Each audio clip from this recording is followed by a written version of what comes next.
please feel free to eat, drink, and try not to be too merry. All right.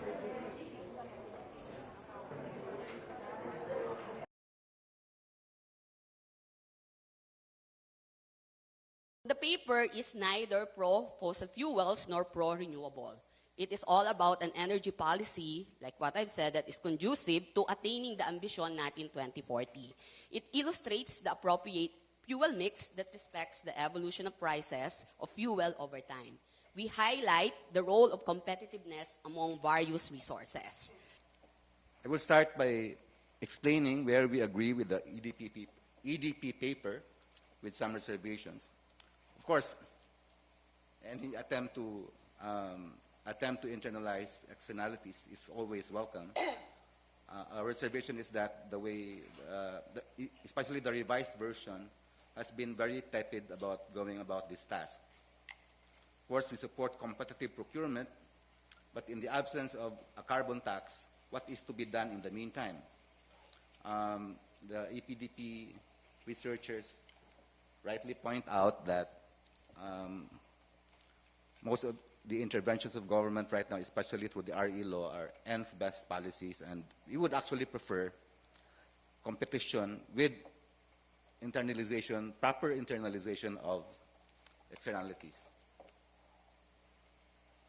We also agree that government can and should be involved in transmission planning and investment because the current concessionaire is myopic and the regulatory process is quite unresponsive.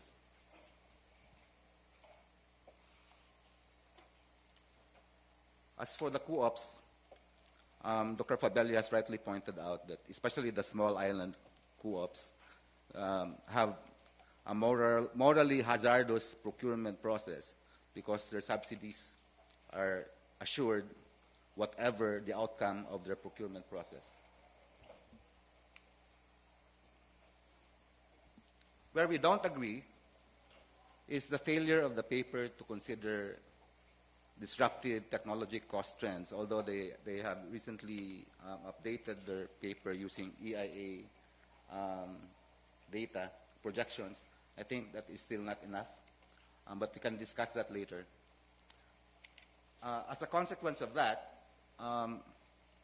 there's a failure to consider the potential stranded cost for captive ratepayers.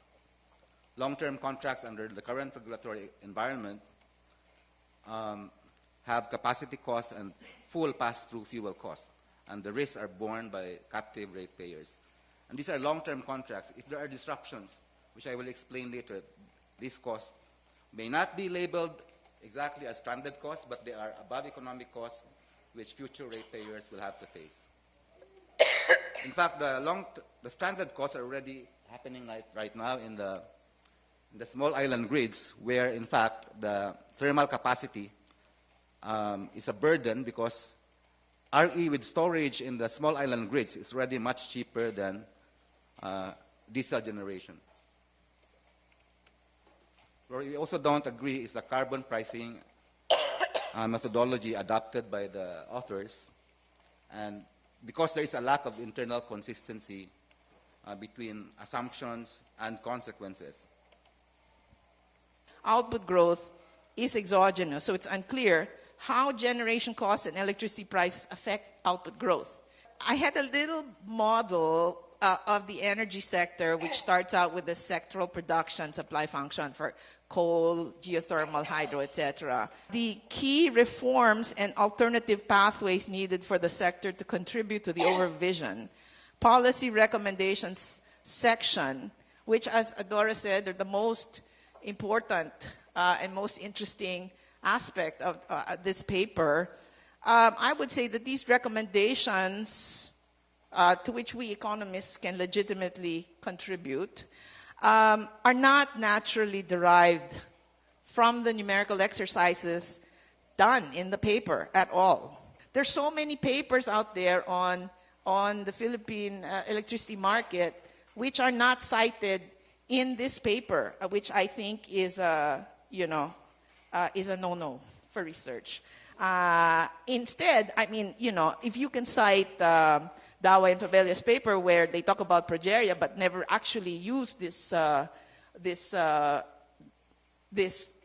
findings in this paper to make a connection between power rates and manufacturing growth, or, you know, cite Jeff's paper on remittances. I don't know where that came in the paper. I think you should do a more extensive literature survey. And finally, I'm sorry it took so much time. I would suggest that certain statements which are not germane to the paper and which may have political undertones be deleted. For example, on page 4, quote, "On the one hand, the government will be hard-pressed to try to reach this level of government capital outlay unless it addresses the causes of the spending gridlock and miserable absorptive capacity. This problem cannot be addressed by simply creating facile corruption-prone programs of entitlements, e.g. PDAF," unquote. Why we think the paper tries to stimulate the discussion, which is very good, but in the current form, we believe it is not enough to cope for these things what I have outlined earlier. It is much more complex, the energy planning. And this linear planning we did in the past does not cope for these problems. So this is why we think it should, in that form, not be used as a base for decision making. It needs to be more complex, the debate. And it has some flaws and problems, but my colleague before has already mentioned it, and I will not go in detail of that one, just a few points later. And the recommendation made by the paper are based on some cases. We have seen now in the recent paper there have been done more cases, which is very good, but most likely we need much more of these scenarios and need to weight them and need to risk them to come to a proper decision base. Then we have some points which we like to comment on, especially the assumption on cost development of renewables, on environmental charges, and the so-called grid integration cost. Now, in the last analyses, if this is only one input into the policy, this is only one. So if you don't like what you see here, please come out, implement your own ideal. And then I think the Secretary will consider that.